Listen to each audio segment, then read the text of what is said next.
ولا قوة إلا بالله العلي العظيم. بسم الله الرحمن الرحيم. الحمد لله الذي لا يبلغ مدحته القائلون ولا يحصي نعماءه العادون ولا يؤدي حقه المجتهدون. ثم الصلاة والسلام على رسول الثقلين جد الحسن والحسين ومحبوب رب المشرقين والمغربين سيدنا ومولانا وطبيب قلوبنا وشفيع ذنوبنا أبي القاسم المصطفى محمد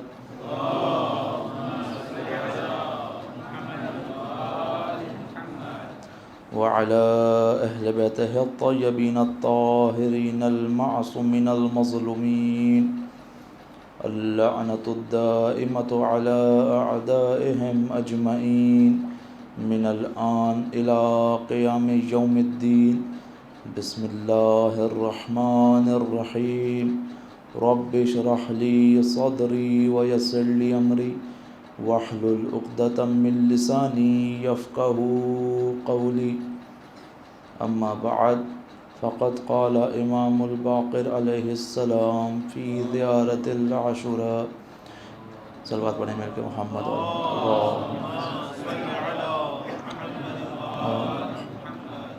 انی سلم لمن سالمکم وحرب لمن حاربکم وولی لمن والاکم وعدو لمن عاداکم.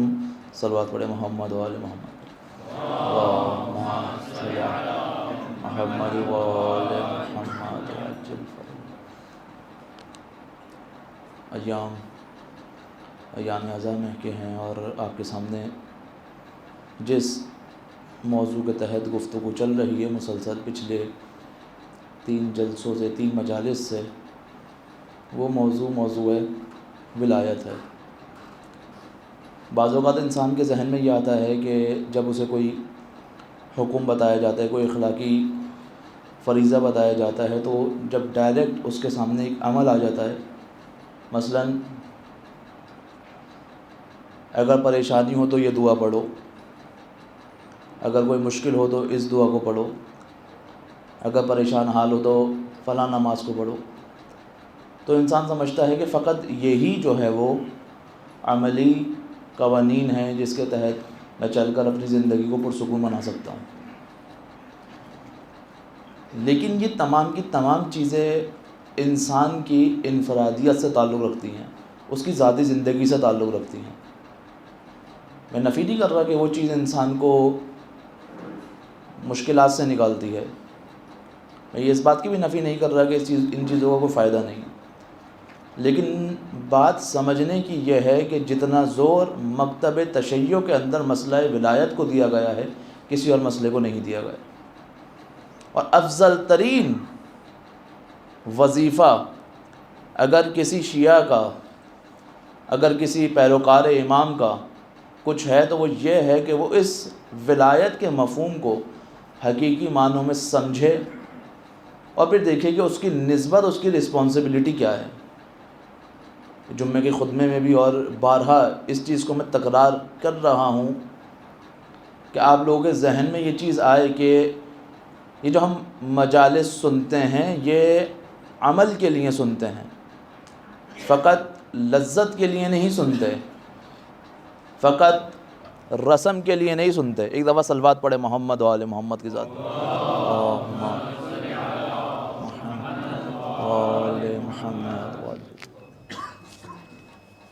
ہم جو یہ کلام اہل بیت، کلام خدا آپ کے سامنے بیان کرتے ہیں، یہ اس لیے نہیں ہوتا کہ میں سنوں اور یہ سمجھوں کہ بس مجھے ثواب مل گیا، میرا وظیفہ پورا ہو گیا. نہیں، اس لیے نہیں ہے، بلکہ اس کے بڑھ کر کچھ چیزیں ہیں جس کی ہمیں ضرورت ہے.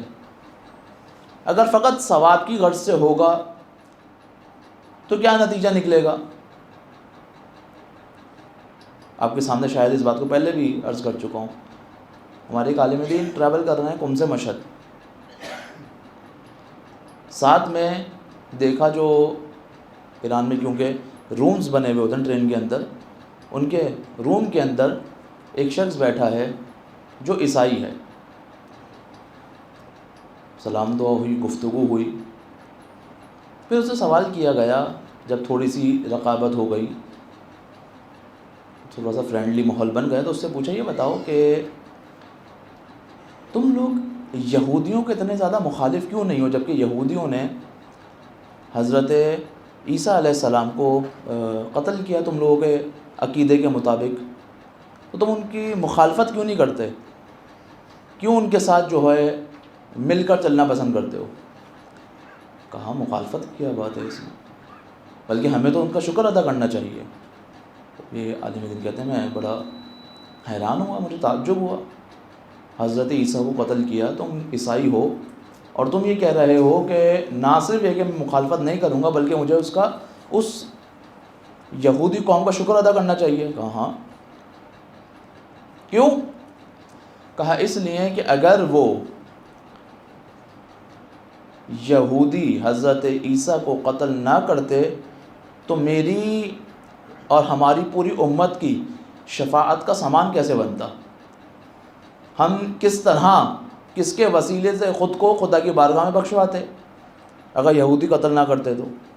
بس یہودیوں نے در حقیقت ہمارے اوپر احسان کیا ہے کہ اب ہم حضرت عیسیٰ کے طفیل خدا کی بارگاہ میں بخش دیے جائیں گے. کہاں تک لے آتا ہے ایک غلط تفکر انسان کو یہاں تک لے آتا ہے کہ وہ قاتل کا شکریہ ادا اس لیے کرے کیونکہ جو شخصیت اس کے درمیان سے چلی گئی اب وہ اس کو وسیلہ بنا کر اپنے آپ کو بخشوائے گا. اس فکر کو کیا کہیں گے آپ؟ قابل قبول ہے؟ بس اگر قابل قبول نہیں ہے اس کا مطلب یہ ہے کہ مارنے والے سے ایسی رقابت ہم نہیں بنا سکتے کہ اس نے مار دیا اب ہم جو ہیں وہ بخشوا دیں گے خود کو. یہ فکر اگر دیکھا جائے معقول فکر نہیں ہے. لیکن اگر کچھ افراد اس پہ بضد رہیں کہ یہ عزاداری جو ہے فقط اور فقط ہمیں بخشوانے کے لیے ہیں، یہ عزاداری ہمارے اوپر کوئی ذمہ داری لے کر نہیں آتی، یہ پیغام حسینی ہمارے کسی کام کا نہیں، صرف اس کام کا ہے کہ ہم آئیں، آنسو بہائیں اور پھر اپنے گناہوں کو بخشوا کر یہاں سے چلے جائیں. آج نہیں، اگلے 100 سال میں، اگلے 150 سال میں، اگلے 200 سال میں آہستہ آہستہ وہی فکر ڈائیورٹ کی جا رہی ہے جس طریقے سے عیسائیوں کے فکر کو ڈائیورٹ کیا گیا. انسان کو ہوش میں رہنا چاہیے، انسان کو دیکھنا چاہیے کیا امام معصوم علیہ السلام اتنی بڑی قربانی صرف اس لیے دیں گے کہ میں بخش دیا جاؤں؟ کیا امام معصوم اپنے اس فرزند کو کہ جس کو میدان میں بھیجنے کے بعد کہہ رہے ہیں اے خدا گواہ رہنا، اشبع الناس کس چیز میں؟ خلقن و خلقن و منطقن برسولک، تیرے رسول سے سب سے زیادہ شباہت رکھنے والے کس چیز میں؟ کردار میں، رفتار میں، گفتار میں. اس کو صرف اس لیے مقتل میں بھیجیں گے تاکہ میری آنے والی امت کی بخشش کا سامان ہو جائے. معقول نہیں ہے. یعنی مجلس اور عزاداری فقط اس لیے نہیں ہے کہ میں ایک رسم کے طور پہ اس کو ادا کروں. مجلس اور عزاداری یا مثلا خدا بند متعال جو ابھی کیونکہ 40 کا دور چل رہا ہے، اشربی 40 کی مناسبت سے ہے، جو افراد اس راہ کے اندر واک کر رہے ہیں، پیادہ روی کر رہے ہیں، مشی کر رہے ہیں، ایک ایک قدم پر خدا حج اور عمرے کا ثواب دے رہا ہے. کیوں دے رہا ہے؟ یعنی کوئی نہ کوئی ایک بڑا ریزن تو چھپا ہوگا نا کہ وہ چیز جو واجب ہے، وہ سرزمین کہ جہاں کی خاک سے حضرت آدم کو خلق کیا گیا ہو، اس سرزمین پہ جانے کا ثواب ادا کر رہا ہے خداوند متعال کس پر؟ پوری واک پر نہیں، ایک قدم پر. کتنے قدم کیے؟ ہر قدم پر حج بھی ہو رہا ہے، ہر قدم پر عمرہ بھی ہو رہا ہے. کس وجہ سے؟ اس لیے میں بخش دیا جاؤں. کل آپ کے سامنے میں نے عرض کیا تھا ایک مقام پر، ہدف، وسیلہ اور اس کے آثار تینوں الگ الگ چیزیں ہیں. ایک چیز کا ہدف اور ہوتا ہے، وسیلہ انسان کسی چیز کو قرار دیتا ہے، اس سے کچھ آثار نکلتے ہیں. یہ تمام کی تمام ہماری مغفرت ہونا، اس ثواب کا حاصل ہونا، یہ عزاداری کے آثار میں سے ہیں، عزاداری کے مقاصد میں سے نہیں ہیں. جس طرح نماز جو پڑھی جاتی ہے وہ تقرب الہی کے لیے پڑھی جاتی ہے، لیکن نتیجے کے اندر ثواب بھی ملتا ہے. ثواب سے انکار نہیں ہو رہا. کوئی یہ نہیں کہے گا کہ نماز پڑھ رہے ہو یا تو تقرب الہی ملے گا، ثواب ملے گا. نہیں. اگر نماز خالصتاً خدا کے لیے ہوگی، تقرب الہی کے لیے ہوگی، تو انسان خدا کی قربت بھی حاصل کر رہا ہوگا اور نتیجتاً اس کو ثواب بھی مل رہا ہوگا. ثواب سے انکار نہیں ہے، ثواب ملے گا. لیکن اگر ہدف ثواب کو بنا لے تو مولا کائنات نے کیا کہا؟ مولا کائنات فرماتا ہے خدا میں تیری عبادت جنت کی لالچ میں نہیں کرتا، میں تیری عبادت جہنم کے خوف سے نہیں کرتا، میں تیری عبادت اس لیے کرتا ہوں کہ میں تجھے لائق عبادت سمجھتا ہوں. ہدف خدا ہے.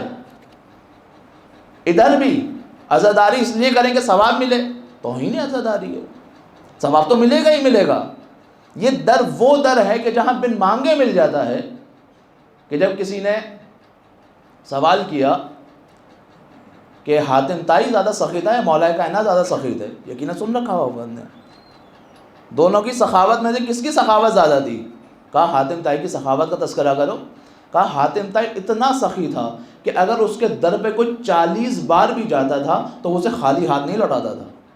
اس شخص نے مسکرا کر جواب دیا، یہ کیسا سخی ہے کہ جس کے در پر 40 بار جانے کی ضرورت پڑ رہی ہے. میرا مولا تو وہ ہے کہ اس کے در پہ اگر کوئی ایک بار چلا جاتا ہے اتنا عطا کرتے ہیں کسی در پہ جانے کی ضرورت نہیں پڑتی.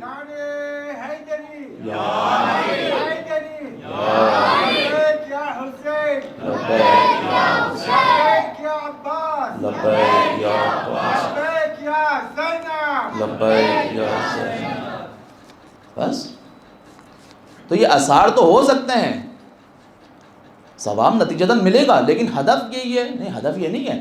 ہدف وہ مقصد امام ہے جو ہمیں سمجھنے کی ضرورت ہے کہ امام کیوں قیام کر رہے ہیں. وہ کیا ہے؟ در حقیقت اس ولایت الہی کے لیے قیام کر رہے ہیں جس کے لیے خدا بند متعال نے 1,24,000 انبیاء کو بھیجا، جس کے لیے خدا نے باقی ائمہ کو بھیجا. جب آپ زیارت وارثہ پڑھتے ہیں تو کیا کہتے ہیں؟ اے آدم کے وارث آپ پر سلام، اے موسیٰ کے وارث آپ پر سلام، اے عیسیٰ کے وارث آپ پر سلام، اے ابراہیم کے وارث آپ. کیوں؟ کیونکہ امام حسین علیہ السلام نے اس ہدف کو زندہ کیا ہے جو ان انبیاء کا ہدف تھا اور معاشرے میں مردہ ہو رہا تھا. اور جب اس ہدف کو زندہ کیا تو ہم کیا کر رہے ہیں؟ اب ہم تمام کے تمام انبیاء کو یاد کرتے ہوئے امام کے اوپر سلام کر رہے ہیں، تمام کے تمام. تو ہدف کیا ہے؟ وہ ہدف در حقیقت ولایت کا معاشرے پہ نوازے. ولایت کیا ہوتی ہے؟ بہرحال پچھلی گفتگوؤں سے آپ کے ذہن میں یقیناً ہوگا وہ اتصال اور پیوستگی، تمام کی تمام چیزوں میں آپس کا سنگ ہو جانا، پوری امت ایک پیج پر آ کر ایک ہدف کے لیے مل کر آگے بڑھتی ہے، اس کو کہتے ہیں ولایت. آپس میں اتصال اور پیوستگی، آپس میں ایک دوسرے جڑا ہونا، آپس میں ایک ہدف ہونا، انتشار کا نہ ہونا، اتفاق کا ہونا، متحد ہونا، اور پھر قدم با قدم گام با گام خداوند متعال کی بارگاہ میں راہ اہل بیت میں آگے بڑھنا. یہ کیا ہے؟ ولایت ہے. یہ ولایت خود دو قسموں کی ہے، ولایت خارجی، ولایت داخلی. یعنی کیا مطلب؟ یعنی ایک دفعہ یہ ولایت مومنین کے آپس میں درمیان کی ولایت ہے کہ تم نے آپس میں کیسے ایک دوسرے سے جڑا رہنا ہے، اور اگر اختلاف ہو جائے تو کیا کرنا ہے؟ خداوند متعال قرآن میں ارشاد فرماتا ہے. کیا کہہ رہا ہے خداوند متعال؟ بسم اللہ الرحمن الرحیم، سورہ حجرات آیت نمبر 9. انسان کو نظریات سے اختلاف ہو سکتا ہے لیکن قرآن سے تو کسی کو اختلاف نہیں ہے نا.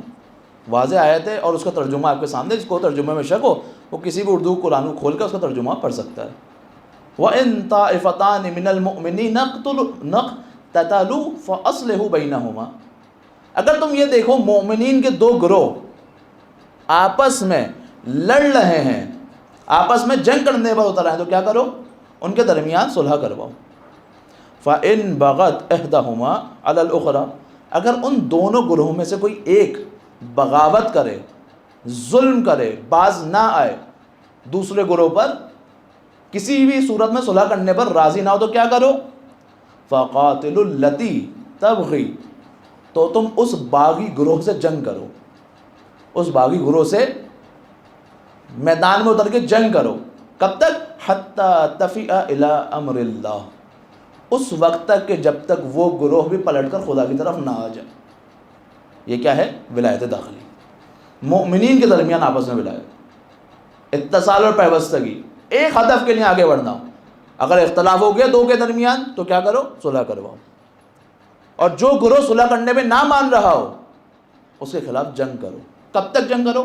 جب تک وہ خداوند متعال کے امر کی طرف پلٹ نہ آئے، جب تک وہ خداوند متعال کی طرف پلٹ نہ آئے، اپنے راستے کو سیدھا نہ کر دے، اس وقت تک اس گروہ سے کیا کرو؟ جنگ کرو۔ یہ کیا ہے؟ عین ولایت ہے، تاکہ اس ولایت کو نقصان نہ ہو مومنین کے درمیان، مومنین کے درمیان وہ انتشار کا باعث نہ بنے۔ ایسا نہ ہو کہ وہ مومنین جو متحد ہو کر ایک راہ میں آگے بڑھ لیں، ان کو کیا کرے؟ ڈسٹرب کرے، اس ہدف کو خراب کرے جو سید الشہداء کا ہدف تھا۔ اس وقت تک جنگ کرو جب تک پلٹ نہ آئے۔ یہ کیا ہے؟ ولایت داخلی۔ ولایت خارجی کیا ہے؟ ولایت خارجی یعنی امت مسلمہ کا جو آپس میں ایک ہدف ہو چکی ہے، سنک ہو چکی ہے، ایک جہد ہو چکی ہے، اس کی جنگ، اس کا رویہ کس کے ساتھ؟ دوسری ملتوں کے ساتھ کیسا ہونا چاہیے؟ کیا ان کے درمیان بھی ولایت ہونی چاہیے؟ کہا نہیں۔ ولایت یعنی اتصال و پیوستگی، ولایت یعنی ہدف کا ایک ہونا، ولایت یعنی راستے کا ایک ہونا۔ اگر کوئی کافر حکومت ہے تو اس کے ساتھ تم ولایت کا رشتہ قائم نہیں کر سکتے۔ ممکن ہی نہیں ہے کہ کوئی قوت الہی نہ ہو اور تم اس کے ساتھ ولایت کے رشتے کو قائم کرو، نہیں ہو سکتا یہ۔ اور اگر ایسا کرو گے تو کیا ہوگا؟ تم بھی ان کی ولایت میں چلے جاؤ گے، ولایت خدا سے نکل کر تم اس ہدف کے لیے جڑ جاؤ گے جو الہی ہدف نہیں ہے۔ یعنی اگر انسان کسی ایسی قوم کے ساتھ ولایت کے رشتے کو قائم کر دے جس ولایت کو اہل بیت نے قرار نہیں دیا، جس ولایت کو خدا نے قرار نہیں دیا، تو یہ ولایت اہل بیت سے نکل کر اس ولایت میں چلے جائے گا۔ یعنی اس کا کیا مطلب ہے؟ مثال کے ذریعے سے بات کو واضح کروں۔ مثلا ایک ملک ہے جہاں پر ولایت ولی خدا قائم ہے، اور ایک دشمن ملک ہے، مثلا امریکہ یا اسرائیل، کوئی بھی ملک آپ کے ذہن میں رکھ لیں۔ اب ان دونوں کے درمیان آپس میں کیسا رابطہ ہونا چاہیے؟ داخلی رابطہ کیسا ہونا چاہیے؟ آپس میں مومنین انتشار نہ ہو، ایک ہدف کے تحت آگے بڑھ لے ہوں۔ دشمن کے ساتھ کیسا رویہ ہونا چاہیے؟ دشمن کے ساتھ ایسا نہ ہو کہ تمہارے اور اس کے ہدف ایک جیسے ہو جائیں، ایسا نہ ہو ان کے اہداف کو تم اپنا ہدف بنا لو، ایسا نہ ہو تم اس کے راستے پر چلنا شروع کر دو۔ کیا نتیجہ نکلے گا؟ تم ولایت ولی خدا سے نکل جاؤ گے، تمہارا اس کا ہدف ایک نہیں ہونا چاہیے۔ اوپر کیا آج کے دور کے اندر یہ ممکن ہے؟ ہم کیا سفارتی رابطے نہ رکھیں، ہم کیا ان کے ساتھ بزنس نہ کریں تو کیا کریں؟ نہیں، اس کی نفی نہیں ہو رہی۔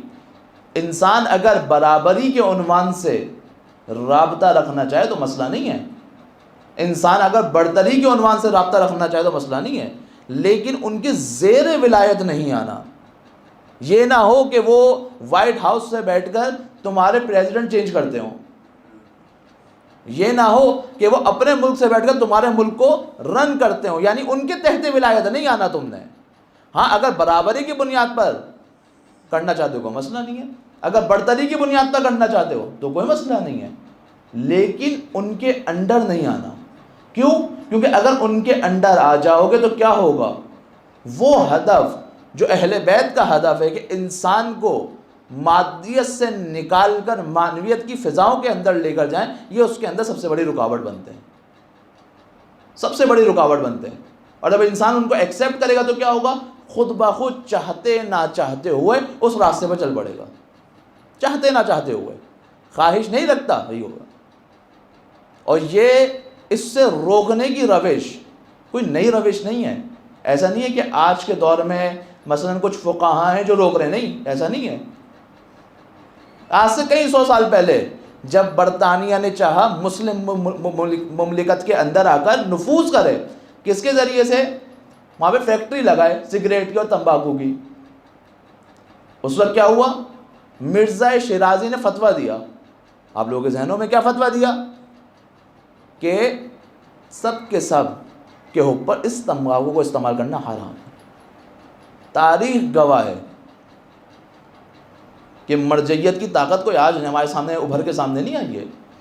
تاریخ گواہ ہے کس طرح لوگوں نے اپنی فصلوں کو آگ لگائی، کس طرح بادشاہ کی زوجہ نے گھر کے اندر سے اس حقے کو، شیشے کو اٹھا کر باہر پھینکا کہ جسے بادشاہ نے کہا تم نے کیا کیا، یہ کس کے کہنے پر تم نے کیا ہے؟ کہا میں نے یہ اس کے کہنے پر کیا ہے کہ جس نے مجھے تم پر حلال کیا ہے.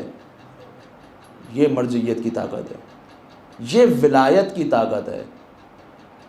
اگر اس ولایت کو چھوڑو گے تو دشمن کی ولایت میں چلے جاؤ گے. اسلام میں کوئی نیوٹرل راہ نہیں ہے، اسلام میں کوئی بیچ کی راہ نہیں ہے، اسلام میں کوئی وسط کی راہ نہیں ہے کہ نہیں میں ادھر جا رہا ہوں نا، مجھے سمجھ نہیں آ رہا میں کیا کروں. خوب جنگ صفین میں جن کو سمجھ نہیں آ رہا تو ان کو کیا کہتے ہیں آپ؟ ولایت واضح ہوتی ہے، نہ سمجھ میں آنے والی بات نہیں ہے. وہ یہ جو میں نے اتنی لمبی تمہید باندھی تھی، لمبی گفتگو کی، یہ میں نے کہاں سے کی؟ اپنے پاس سے نہیں کی. سورہ مائدہ آیت نمبر 51. ایک دفعہ صلوات پڑھے محمد و آل محمد.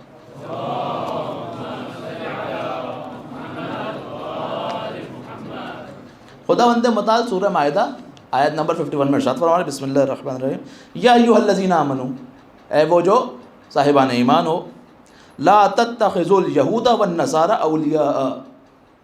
یہ میں نہیں کہہ رہا ہوں، یہ آج کا کوئی مجتہد نہیں کہہ رہا ہے، یہ مثلاً کوئی سیاسی تجزیہ کرنے والا بندہ نہیں کہہ رہا، یہ پولیٹیکل انالیسس نہیں ہو رہے کہ آج امریکہ اور اسرائیل کی بات ہو رہی ہو. یہ قرآن کہہ رہا ہے. قرآن میں واضح الفاظ ہیں، یا ایھا الذین آمنوا، اے ایمان والو، لا تتخذوا الیہود والنصارى، قرار نہ دو یہود اور نصارہ کو اولیاء، اپنا ولی. قرآن کہہ رہا ہے اپنا ولی قرار نہ دو. کس کو؟ یہود اور نصارہ کو. ولی یعنی کیا؟ ولی یعنی وہی معنی جو تشیع مانتی ہے، وہی معنی جو تشیع کے علاوہ کسی اور مکتب کے اندر پایا نہیں جاتا. ولایت کے وہ مفہوم جو ہمارے ہاں تشیع کے ہاں پایا جاتا ہے، مکتب تشیع کے ہاں پایا جاتا ہے، کسی اور مکتب کے اندر پایا ہی نہیں جاتا. تمام مکاتب فکر اس ولایت کو دوستی کے معنی میں لیتے ہیں، اور ہم اس کو دوستی سے بڑھ کر ایک معنی کے اندر لیتے ہیں. وہ کیا ہے؟ اتصال اور پیوستگی. وہ کیا ہے؟ ایک روش ہو جانا. وہ کیا ہے؟ ایک جہت ہو جانا. وہ کیا ہے؟ ایک ہدف ہو جانا، ایک ہدف کے ساتھ آگے بڑھنا. اے ایمان والو قرار نہ دو یہود اور نصارہ کو کیا؟ اپنا ولی. یعنی کیا مطلب؟ یعنی ان سے پیوست نہ ہو جاؤ، ان سے نہ جڑ جاؤ. تمہارے اور ان کے ہدف کے اندر فرق ہونا چاہیے. پھر آگے خداوند متعال ارشاد فرماتا ہے کہ بعضهم اولیاء بعض، ان کا آپس کے اندر ولایت کا رشتہ ہے. کس کا؟ یہود اور نصارہ کا. یہ آپس میں ایک دوسرے کے ولی ہیں. یعنی کیا مطلب؟ دوست ہیں؟ نہیں، دوست سے بڑھ کر بات ہو رہی ہے. ان کا آپس میں رشتہ ہے. ولایت یعنی کیا؟ یعنی ان کا ہدف ہے کہ تمہارے مقابلے پر، آج آپ دیکھ لیں مسلمانوں کے مقابلے پر پوری دنیا متحد ہو جاتی ہے. قرآن کی گواہی موجود ہے. یہ تمہارے مقابلے پر ایک ہیں، ان کی روش ایک، ان کا راستہ ایک، ان کا ہدف ایک. تم نے ان کو اپنی ولایت کے اندر داخل نہیں کرنا، نہ ان کی ولایت میں داخل ہونا ہے. اگر ایسا کرو گے تو کیا ہوگا؟ وَمَن يَتَوَلَّهُمْ مِنْكُمْ فَإِنَّهُ مِنْهُمْ. اگر کوئی ان کی ولایت کو قبول کرتا ہے، اگر کوئی ان کی ولایت کو ایکسیپٹ کرتا ہے تو کیا ہو جاتا ہے؟ وہ خود بھی ان کی ولایت میں چلا جاتا ہے. قرآن کہہ رہا ہے واضح الفاظ میں، جو ان کی ولایت کو قبول کرے ان کی ولایت میں چلے جائے گا. اور آیت الکرسی کہ اللہ ولی الذین آمنوا یخرجہم من الظلمات الی النور والذین کفروا اولیاءہم الطاغوت. اور جنہوں نے کفر اختیار کیا ان کے اولیاء کون بن گئے؟ طاغوت بن گئے. یخرجونہم من النور الی الظلمات اولئک اصحاب النار. تو کیا کریں گے؟ اگر تم نے ان کی ولایت کو مانا، ان کی ولایت میں چلے گئے تو کیا کریں گے؟ یخرجونہم من النور الی الظلمات. وہ تمہیں نور سے نکالیں گے اور ظلمت کے اندر لے کر جائیں گے. یہ طے شدہ بات ہے. آپ یہ کہیں کہ نہیں آج کے دور میں مجھے سمجھ نہیں آ رہا، میں کچھ نہیں کر رہا، میں خاموش بیٹھا ہوں جب تک امام زمانہ نہیں آ جاتے، تو اس کا مطلب یہ ہے کہ جب تک آپ خاموش بیٹھے رہیں گے اس وقت تک اتنا ہی زیادہ آپ نور سے نکلتے جائیں گے اور ظلمت کی وادیوں میں جاتے چلے جائیں گے. کوئی بیچ کا راستہ نہیں ہے، یا تو ولایت خدا یا ولایت طاغوت، کوئی راستہ نہیں ہے، بیچ کی کوئی راہ ہی موجود نہیں ہے کہ کوئی شخص یہ کہے کہ نہ ولایت خدا میں جانا چاہتا ہوں نہ ولایت طاغوت میں، نہیں، ممکن نہیں ہے۔ قرآن کہہ رہا ہے کہ اگر کوئی ان کی ولایت کو مانے گا تو کیا ہوگا، ان میں سے ہو جائے گا۔ آیت الکرسی خود بتا رہی ہے، ان میں سے ہونے کا مطلب کیا ہے، ظلمت کے اندر جانا۔ آگے خدا بندے متعلق کہتا ہے ان اللہ لا یہدی القوم الظالمین، اور خدا ظالم قوم کی ہدایت نہیں کرتا۔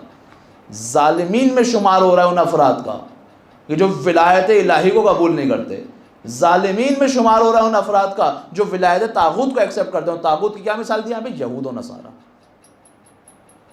یعنی یہود اور نصارہ کے ساتھ تمہارے اہداف جدا ہونے چاہیے، تمہارا ہدف واضح ہونا چاہیے کہ اگر آج وہ اپنے رہنما کے لیے زمینہ فراہم کر رہے ہیں تو تمہیں چاہیے تم اپنے ولی کے لیے زمینہ فراہم کرو۔ اگر وہ آج اپنے آنے والے باطل کی قوتوں کو نکھارنے کے لیے کام کر رہے ہیں تو تمہارا وظیفہ یہ ہے کہ آج تم اپنے وقت کے امام کی نصرت کے لیے کوئی کام انجام دو۔ خداوند متعال اس سے آگے بڑھ کے فرماتا ہے قرآن میں فَتَرَى الَّذِينَ فِي قُلُوبِهِمْ مَرَضٌ يُسَارِعُونَ فِيهِمْ يَقُولُونَ نَخْشَىٰ أَن تُصِيبَنَا دَائِرَةٌ۔ عجیب بات ہے، کہنا اے حبیب آپ دیکھیں گے جن کے دل کے اندر مرض موجود ہے نا وہ تیزی سے ان کی ولایت کی طرف جائیں گے، اور جب ان سے پوچھا جائے گا یہ کیوں کر رہے ہو تو کہیں گے ہمیں خوف ہے کہ ہمیں کوئی نقصان نہ پہنچا دے۔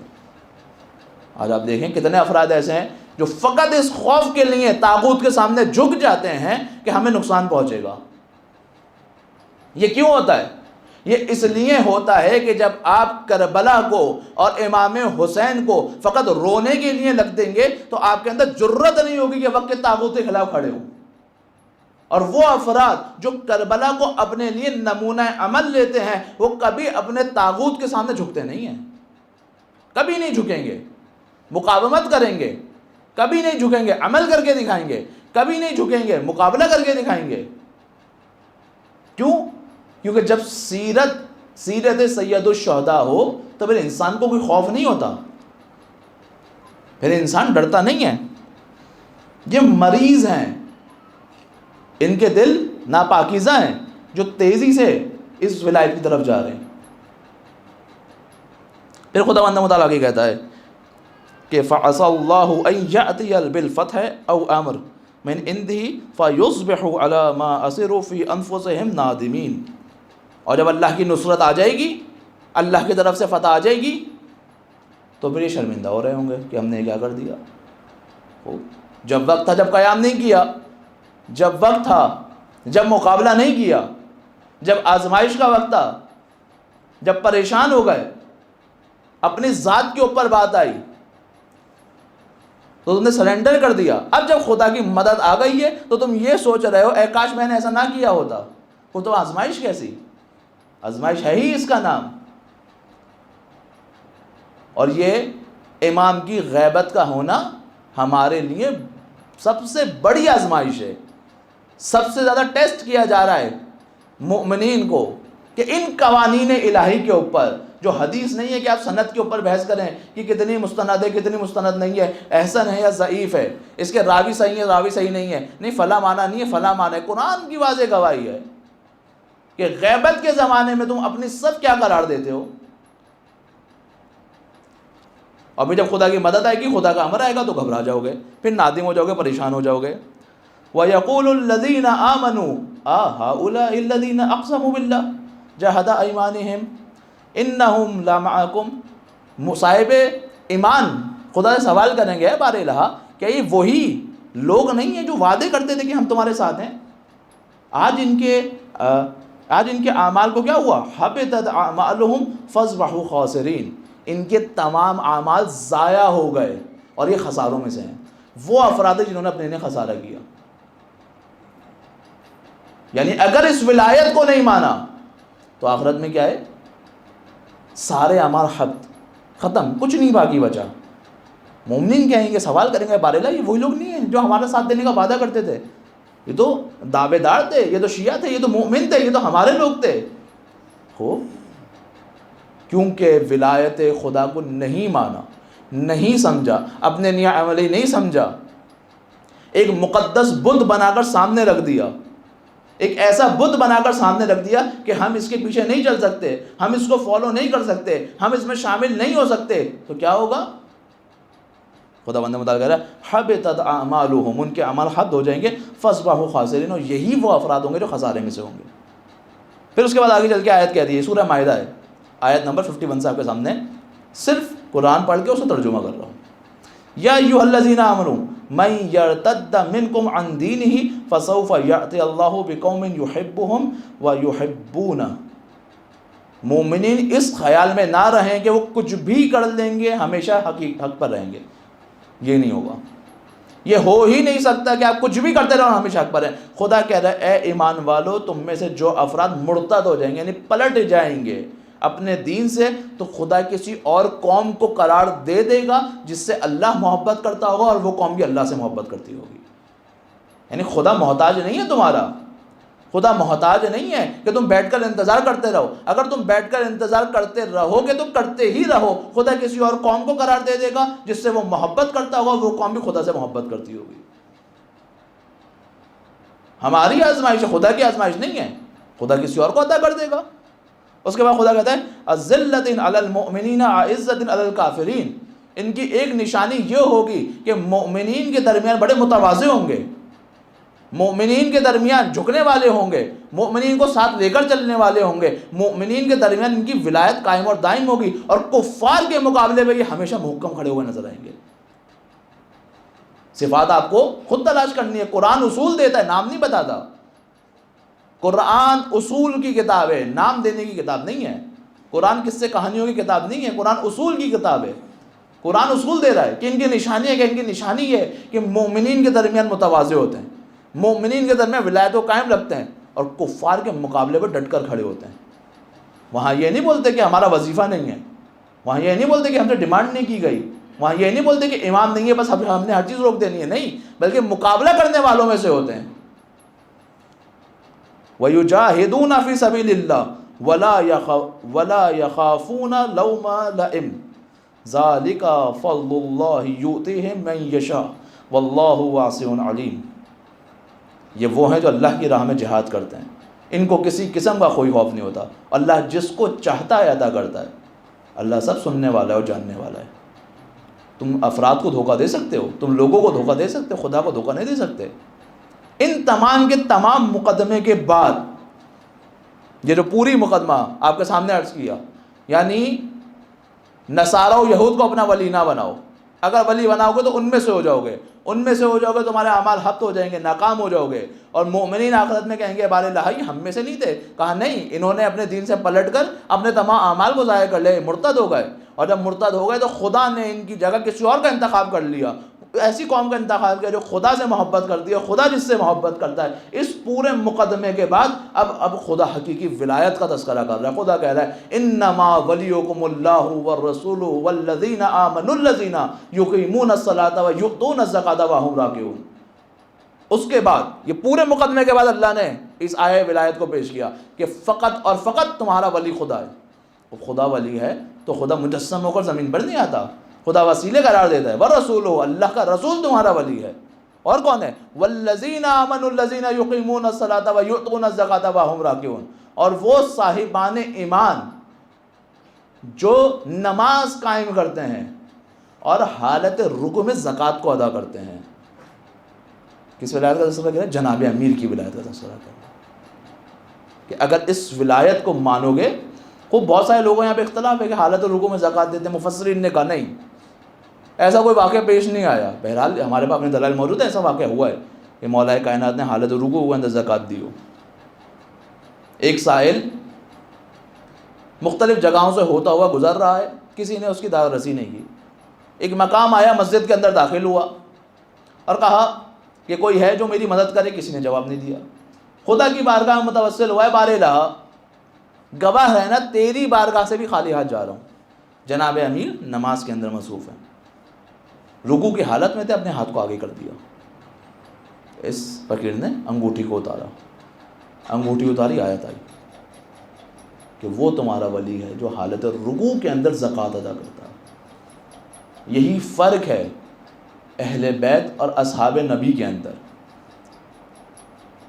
مولائے کائنات اور دیگر افراد کے اندر مولائے کائنات عمل انجام دیتے ہیں تو آیتیں آتی ہیں، باقی اصحاب منتظر ہوتے ہیں آیتیں آئیں تو ہم اعمال کو انجام دیں۔ بہت فرق ہے دونوں کے مقام کے اندر، مقام اور منزلت کے اندر، زمین آسمان کا فرق ہے۔ بہرحال اگر آپ اس قصے کو نہ بھی مانیں کہ نہیں ہوا یہ واقعہ، تب بھی اس آیت کا اتم ترین مصداق، برترین مصداق کون ہے؟ مولا کائنات کی ذات ہے بلا شک۔ کیوں؟ کیونکہ اکثر مفسرین تشیع اور اہل تسنن نے لکھا ہے کہ جب بھی یا ایھا الذین قرآن کے اندر آتا ہے، وہ جو صاحبان ایمان کے اس کا جو برترین مصداق ہے وہ مولا کائنات ہے، تمام کے تمام اکثر نے لکھا ہے، کسی کو شک نہیں ہے اس میں۔ یہ ولایت آگے منتقل ہوئی، مولا کائنات امام حسن آگے چلتے چلتے چلتے خدا مجسم ہوگا زمین پہ کسی وقت بھی نہیں آیا، اللہ ولی الذین، لیکن حقیقی ولی تمہارا خدا ہی ہے۔ یہ ولایت آگے منتقل ہوئی رسول پہ، رسول سے ولایت آگے منتقل ہوئی کہاں پر؟ اہل بیت میں۔ اب اس کے بعد یہ ولایت آگے منتقل ہوئی یا نہیں ہوئی، کون بتائے گا؟ اہل بیت ہی بتائیں گے نا، خود اہل بیت نے کہا ہے کہ ہمارے بعد یہ علماء تمہارے ولی ہیں۔ یہی ولایت کا مفہوم آج چلتے ہوئے ہمارے پاس آیا، لیکن کم ترین درجے پر۔ جب انسان کسی جنگل میں پھنس جائے، رات کا وقت ہو جائے اور یہ خوف ہو کہ جانور آ کر اس کو کھا جائیں گے، اب وہ رات کے اندھیرے میں ایک آگ کو روشن کر دے تاکہ آنے والے جانوروں سے خود کو بچا سکے، تو کوئی ایک شخص بھی ایسا نہیں ہوتا وہاں پر جو یہ کہے کہ یہ جلتی ہوئی آگ کی روشنی اور اس سورج کی روشنی برابر ہے، کوئی نہیں کہتا۔ لیکن یہ ضرور کہتے ہیں کہ ہاں اس کی روشنی ضعیف ہے، اس کی روشنی زیادہ ہے۔ لیکن جب تک سورج نہیں نکل جاتا انسان اس آگ کا محتاج ہے، لیکن جب وہ سورج نکل جائے گا پھر اس آگ کی ضرورت نہیں ہوگی۔ یہی ولایت کے معنی میں ہم آپ کو سمجھانا چاہتے ہیں کہ ولایت معصوم ایک اور بات ہے، وہ ولایت ہے، وہ نور آفتاب ہے کہ جس کے نکلنے کے بعد کسی اور نور کی ضرورت نہیں رہے گی، لیکن جب تک وہ نور آفتاب نہیں نکل جاتا انسان محتاج ہے اس آگ کی روشنی کا، تاکہ اپنی طرف بڑھنے والے دشمنوں کی شناخت کر سکے۔ اس سے بڑی ذمہ داری آج کے دور میں انسانیت کے اوپر نہیں ہے۔ قرآن کی روح سے کیا کہہ رہے ہیں؟ اپنی صفوں کو جدا کرو اس ولایت سے، اپنے اعمال کو جدا کرو اس ولایت سے، اپنے اعمال کو جدا کرو اس ولایت سے۔ یہی وجہ ہے کہ حدیث ہے کہ ولایت علی ابن ابی طالب حصنی، مولا کائنات کی ولایت کیا ہے؟ ایک مضبوط قلعہ ہے۔ فمن دخل حصنی آمن من عذابی، جو بھی اس قلعے کے اندر داخل ہو گیا اس نے مجھے اپنے عذاب سے بچا لیا۔ کس میں؟ ولایت علی میں۔ ولایت علی کیا؟ یعنی مولا کا اور آپ کا ہدف ایک ہونا، یعنی مولا اور آپ کی روش ایک ہونا، مولا اور آپ کا کردار ایک ہونا، مولا اور آپ کا اعمال ایک ہونا، مولا اور آپ کی گفتار ایک ہونا۔ خوب آپ کہیں کہ میں کہاں مولا کائنات کا، خوب واضح بات ہے کہ مقام عصمت نہیں مل رہا، مقام امامت نہیں مل رہا، لیکن اگر مولا کے گھر سے رات میں 1000 تکبیریں بلند ہونے کی آواز آ رہی ہے تو اس کا 1% ہی صحیح 10 تکبیریں اگر میرے گھر سے بلند ہو رہی ہیں تو اس کے اندر شباہت پائی جا رہی ہے اور پائی جانی چاہیے۔ جتنے بھی کمالات ہیں اس دنیا کے اندر، جتنے بھی کمالات ہیں وہ سارے کے سارے پلٹتے ہیں اہل بیت کی طرف، جتنے کمالات ہیں۔ اب انسان جتنا زیادہ ان کمالات کو حاصل کرتا رہتا ہے اتنا اہل بیت کے نزدیک ہوتا رہتا ہے۔ ہر کمال کی بازگشت پلٹ اہل بیت کی طرف ہے، ولایت اہل بیت کی طرف ہے۔ جتنا زیادہ انسان ان مقامات عالیہ کو حاصل کرتا رہے گا اہل بیت کی ولایت میں آتا رہے گا۔ اگر اب گھر کے اندر بیٹھ کے اس کا اخلاق جتنا بھی اچھا ہو اس ولایت کے اندر داخل نہ ہو تو اس مضبوط قلعے میں داخل نہیں ہوا۔ کردار بھی جناب امیر جیسا، رفتار بھی جناب امیر جیسی اور ہدف بھی ان کے جیسا، اور پھر انسان ایک مقام پر اس قابل بن جاتا ہے کہ رسول خدا خود فرماتے ہیں کہ سلمان ہماری اہل بیت میں سے ہے۔ انسان اس ولایت میں اگر اس قابل بن جاتا ہے کہ جس طرح امام حسین علیہ السلام حضرت علی اکبر کے جنازے پر گئے ہیں، بالکل اسی طرح حضرت جان کے جنازے پر بھی گئے ہیں۔ نہیں کہا کہ میں جو ہوں وہ علی اکبر کے جنازے پہ جاؤں گا، اے عباس تم جان کے جنازے پر چلے جاؤ۔ نہیں کہا کہ میں قاسم کے جنازے پر جاؤں گا، اے عباس آپ جو ہیں وہ حبیب کے جنازے پر چلے جائیں۔ دکھا دیں کسی مقتل میں کہو۔ کیوں؟ کیونکہ جب انسان اس ولایت کے اندر آ گیا، جتنا زیادہ خود کو شباہت اہل بیت کے اندر، کردار اہل بیت کے اندر، رفتار اہل بیت کے اندر ڈھالتا چلا جاتا ہے، اتنا خدا کے نزدیک ہوتا چلا جاتا ہے۔ آپ مقتل کے جملے نکال کر دیکھیں، جس طرح امام نے اپنے رخسار کو حضرت علی اکبر کے رخسار پر رکھا ہے، بالکل اسی طرح جناب جان کے رخسار پر رکھا ہے، بالکل اسی طرح۔ یہ بتانے کے لیے کہ دیکھو کہیں تمہارے ذہنوں میں یہ گمان نہ آئے کہ وہ مثلا سیاہ پوست ہے، وہ جو ہے کسی اور قوم کا ہے، وہ جو ہے بنی ہاشم میں سے نہیں ہے، وہ جو ہے وہ سید نہیں ہے تو وہ ان کمالات کو حاصل نہیں کر سکتا۔ نہیں نہیں، اگر ہماری نصرت کرے گا، ہماری ولایت کے اندر آئے گا، ہماری تحت ولایت کام کرے گا تو ہم اس کو وہی مقام ادا کریں گے۔ اہل بیت کا در خالی نہیں ہے، ہمارے متصل ہونے کے اندر مشکل ہے، ان کے عطا کرنے میں کوئی مشکل نہیں ہے۔ ہم نے کم از کم جناب حر کی طرح امام کے راستے کو تو نہیں روکا نا۔ ہم نے ایسا گناہ تو انجام نہیں دیا نا کہ جس کی وجہ سے اہل بیت کے گھر والے، اصحاب امام، رسول کے گھر والے بھوکے اور پیاسے رہے ہوں۔ ہم نے کوئی ایسا کام تو انجام نہیں دیا نا کہ ہم سبب بنے ہوں کہ امام کو کربلا کی سرزمین پر چاروں طرف سے دشمن گھیر لیں۔ جب امام حر کے ہاتھ کو پکڑ کر اس مقام پر پہنچا سکتے ہیں تو ہمیں کیوں نہیں پہنچا سکتے؟ عزیزو، اس فرش اعضا پر امام سے متوسل ہوں، امام سے دعا کریں، اے مولا جس طرح آپ نے حر کے گناہوں کو معاف کر کے حر کو اپنی ولایت میں لے لیا نا مولا، تھوڑا سا نظر کرم ہمارے اوپر بھی کر دیں۔ ایسا نہ ہو کہ کوئی ہمارا عمل ایسا سرزد ہو جائے جو آپ کی ولایت سے ہمیں نکال دے۔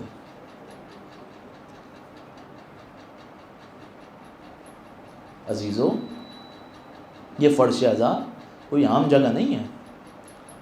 آگے بہجت کہتے ہیں کہ اگر تم مجلس میں جا رہے ہو، کوئی پوچھے کہاں جا رہے ہو، تو یہ نہ کہو مجلس میں جا رہا ہوں، کہو کربلا جا رہا ہوں۔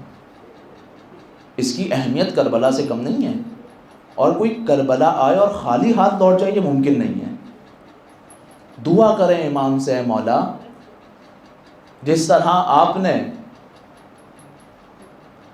حبیب کو اپنی ولایت میں لیا، اے مولا جس طرح آپ نے مسلم ابن اوسجہ کو اپنی ولایت میں لیا، اے مولا جس طرح آپ نے جان کو اپنی ولایت میں لیا، اے مولا جس طرح آپ نے ایک نصرانی وہاب قلبی کو اپنی ولایت کے اندر لیا، اے مولا ہمیں بھی اس ولایت کے اندر لیا۔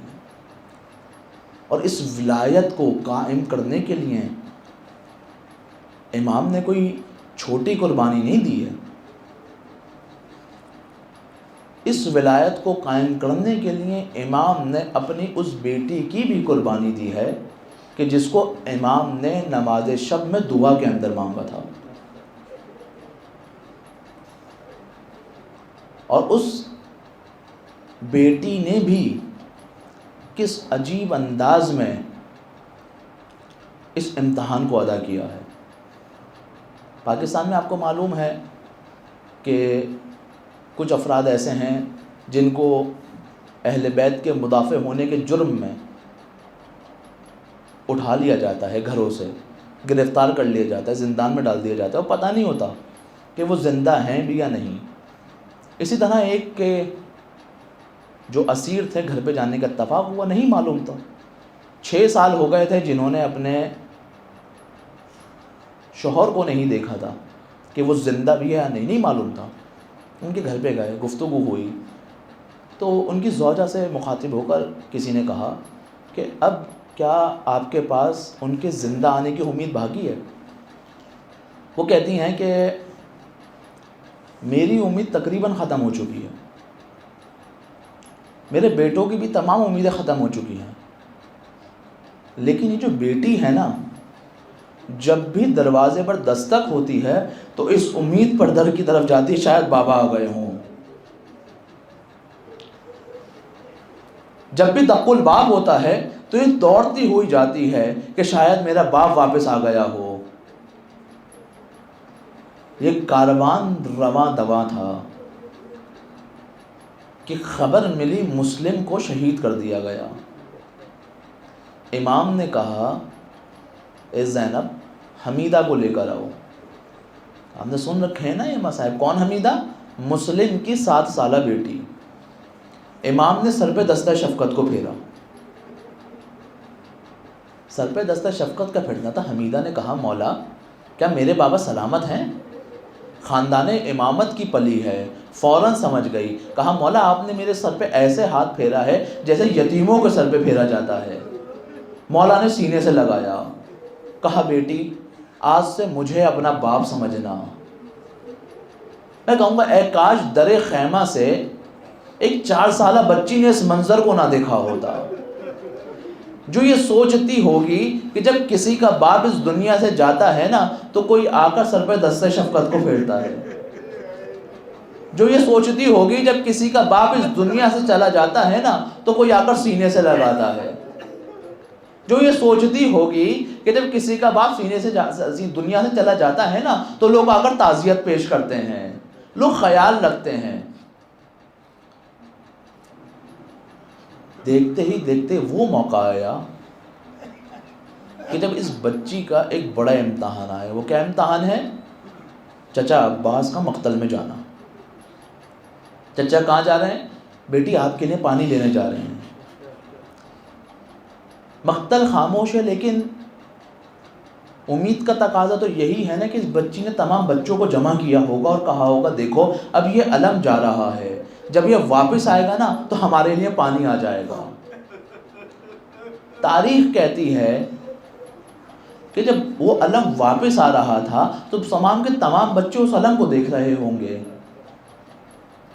لیکن عباس تو گئے لیکن واپس نہ آئے۔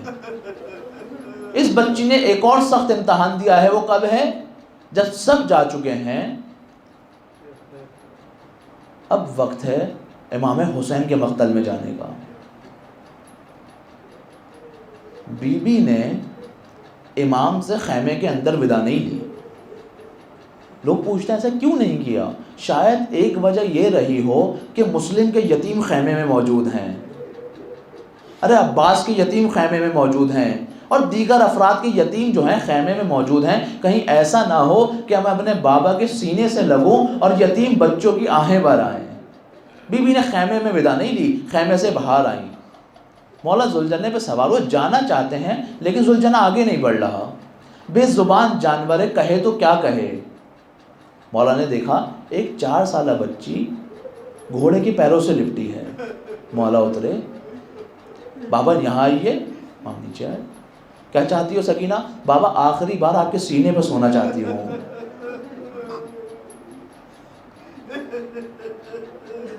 نہیں معلوم کس طرح مولا نے اس رخصت کو لیا ہوگا بی بی سے، نہیں معلوم۔ جو افراد یہاں موجود ہیں یا کسی وجہ سے ان کی اولاد ان سے دور ہو جاتی ہے، ذرا تصور کریں کہ جب وہ اپنی اولاد سے دور جا رہے ہوں اور ان کو معلوم ہو کہ ان کے پیچھے ان کے بچوں کو تماچے لگائے جائیں گے تو کس طرح، نہیں معلوم کیا یہ آخری رخصت امام کی کیسی ہوگی، لیکن اس بچی نے اس کو بھی برداشت کیا ہے۔ جب شام غریبہ آئی نا تو عمر سعد سے کہا اے عمر سعد ہم نے خیموں کو لوٹ لیا، اے عمر سعد ہم نے لاشوں کو پامال کر دیا، اے عمر سعد بچے پیاس سے تڑپ رہے ہیں، اب تو پانی بھیج دے۔ تاریخ کہتی ہے ایک خاتون پانی لے کر آئی، جب پانی آیا سب سے پہلے بی بی کو اٹھایا گیا۔ جب بی بی کو اٹھایا، اے سکینہ پانی، جانتے ہیں کیا جواب دیا ہے؟ بی بی ایک دم اٹھی ہیں، کیا چچا عباس واپس آ گئے؟ ارے نہیں بی بی، چچا عباس واپس نہیں آئے ہیں، آپ کے لیے پانی آیا ہے۔ تو آپ نے مجھے پہلے کیوں اٹھایا؟ اے سکینہ آپ چھوٹی ہیں نا، اس لیے پہلے آپ کو اٹھایا ہے۔ اب سکینہ نے مشکیزے کو اٹھایا اور دوڑتی ہوئی مقتل میں چلے گئی، پیچھے پیچھے زینب، اے سکینہ کہاں جا رہی ہو؟ اے بی بی، اے پھوپھی اماں، میرا ایک ننھا علی اصغر بھی ہے جو پیاسا اس دنیا سے چلا گیا۔ اس بچی نے یہ مشکل وقت بھی برداشت کیا ہے۔ اے عزیزو، ایک 4 سالہ بچی کی قد و قامت کیا ہوتی ہے؟ تصور کریں کہ ایک رسن ہو اور 12 گلے ہوں اور وہ سارے بلند قد و قامت ہوں، تو اس 4 سالہ بچی کا گلا کہیں بار دکھتا ہوگا نا؟ اس بچی نے اس کو بھی برداشت کیا۔ لیکن ایک عجیب وقت جب آیا کہ جب ایک شرابی کا دربار ہے اور اس بچی کی طرف انگلی اٹھا کر کہا جاتا ہے کہ اس کو کنیزی میں دے دیا جائے۔ کتنا سخت امتحان ہے سید سجاد کی غیرت کا۔ ارے جس کا جوان بھائی موجود ہو اور اس کی بہن کی خدمت میں یہ بے حرمتی۔ لیکن عزیزو، اس بچی نے اس کو بھی برداشت کیا ہے۔ یہ بچی زندان کے شام میں موجود ہے۔ جب پرندوں کو پلٹ کے جاتا دیکھتی ہیں تو سید سجاد سے پوچھتی ہیں، بھیا یہ پرندے کہاں جا رہے ہیں؟ اے بی بی، یہ اپنے گھر جا رہے ہیں۔ بھیا ہم اپنے گھر کب واپس جائیں گے؟ ایک وقت آیا، اس بچی نے اپنے بابا کو خواب میں دیکھا، اے سکینہ اب آ جاؤ۔ جب بچی نے اپنے بابا کو خواب میں دیکھنا تھا کہ جیسے ہی بیدار ہوئی زاروں قطار گریہ کرنا شروع کیا ہے، مسلسل گریہ کرتی چلے جاتی ہیں۔ جب پوچھا رونے کا سبب کیا ہے تو بتایا میں نے ابھی بابا کو دیکھا تھا، وہ یہاں موجود تھے اور کہہ رہے تھے آ سکینہ میرے پاس آ جا۔ یہ سننا تھا، تمام کی تمام بیویوں نے گریہ کرنا شروع کیا۔ ارے یزید کے آرام میں خلل آیا، کہا یہ کون گریہ کر رہا ہے؟ کہا ایک بچی ہے جو اپنے باپ کے پاس جانا چاہتی ہے۔ کہا کون ہے یہ؟ کہا حسین کی 4 سالہ بچی۔ کہا اس کے باپ کا سر اس کے پاس لے جایا جائے۔ ایک دشت کے اندر مولا کا کٹا ہوا سر رکھا، اوپر کپڑا ڈالا، وہ دشت لے کر آئے۔ بی بی نے کہا نہ مجھے کھانے کی کوئی طلب نہیں ہے، مجھے پینے کی کوئی طلب نہیں ہے۔ اے بی بی یہ کھانا اور پینا نہیں ہے۔ جیسے دشت سے کپڑا اٹھایا تو کیا دیکھا ہے؟ باپ کا کٹا ہوا سر موجود ہے۔ جو صاحب اولاد ہیں وہ جانتے ہیں نا، جب وہ اپنے کام سے جاتے ہیں، اپنے گھروں سے نکلتے ہیں، جب پلٹ کر واپس آتے ہیں تو ننھی ننھی بچیاں دوڑتی ہوئی اپنے باپ کے پاس آتی ہیں اور سارے دن کی آپ بیتی گزارتی ہیں۔ اے بابا آپ نہیں تھے تو میرے ساتھ یہ ہوا، اے بابا میری بھیا سے لڑائی ہوئی، اے بابا میری مما نے میرے ساتھ یہ کیا۔ اب بچی کو باپ کا کٹا ہوا سر ملا، رخسار میں رخساروں کو رکھا۔ اے بابا کہتی تھی نانا چاہیے، آپ کے جانے کے بعد ارے تماچے مارے گئے، ارے آپ کے جانے کے بعد تازیانے مارے گئے، ارے بچی کی صدایں بند ہوئی۔ مولا نے کہا انا للہ و انا الیہ راجعون۔ ارے زندان شام ہے، تاریکی موجود ہے، ایک ننھی سی قبر کھودی گئی۔ جانتے ہیں نا اہل بیت کے اندر یہ پہلی قبر نہیں ہے جو رات کی تاریکی میں کھودی گئی ہو، ایک قبر بنت رسول کی بھی ہے مدینے کے اندر۔ اور جب اس قبر کے اندر مولا کائنات بی بی کو اتار رہے تھے نا تو خدا کی طرف دیکھ کر کہا تھا اے رسول خدا، آپ نے جو مجھے امانت دی تھی آپ کی طرف پلٹا رہا ہوں، لیکن رسول خدا یہ اب وہ سیدہ نہیں ہے۔ ارے رخسار پر تماچے کے نشان ہے، بازوؤں پر نشان ہے، ارے پہلو شکستہ ہے۔ عجب نہیں سید سجاد نے بھی کہا ہو اے بابا آپ کی امانت لٹا رہا ہوں، لیکن اب یہ وہ سکینہ نہیں ہے، ارے رخسار سرخ ہے، گردن پہ نشان ہے۔ ایک روایت اہل سنت کے نبنابے میں ملتی ہے، وہ یہ کہتے ہیں کہ جب بی بی کی شہادت ہوئی ہے نا تو یزید نے غسالہ کو بھیجا ہے غسل و کفن دینے کے لیے۔ کچھ عرصہ پہلے دمشق میں ایک عالم ہے، سید ابراہیم نام ہے، سید ابراہیم دمشق، 3 بیٹیاں ہیں۔ بڑی بیٹی کی خواب میں ایک دن جناب سکینہ آئیں اور کہتی ہیں کہ اپنے بابا سے کہنا میری قبر کے اندر پانی آ گیا ہے، اسے تعمیر کی ضرورت ہے۔ بیٹی نے صبح آ کے بابا کو بتایا، بابا میں نے اس طرح خواب دیکھا ہے. کہا بیٹی کسی سے تذکرہ نہ کرنا ہے اس خواب کے بارے میں. کہا کیوں بابا؟ کہ سید زادی کی قبر ہے، ہم نہیں کھود سکتے. دوسرے دن دوسری بیٹی کے خواب میں بی بی آئیں. کہا بابا میں نے اس طریقے سے خواب دیکھا، بیٹا کسی کو نہیں بتانا. تیسرے دن تیسری بیٹی کے خواب میں جناب سکینہ آئیں. سید ابراہیم نے توجہ نہیں کی. اب چوتھے دن بی بی سید ابراہیم کے خواب میں آئی ہیں. اے سید ابراہیم کیا تمہیں ہماری بات پر اعتماد نہیں ہے؟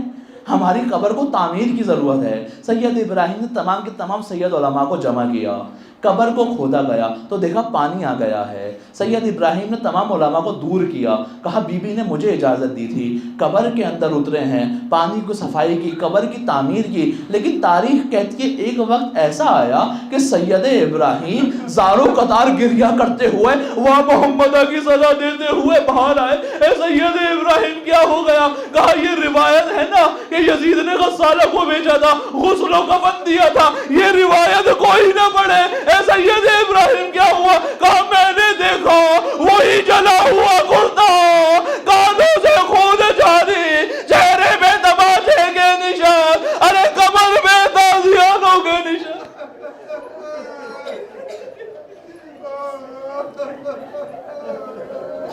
لعنت اللہ القوم الظالمین.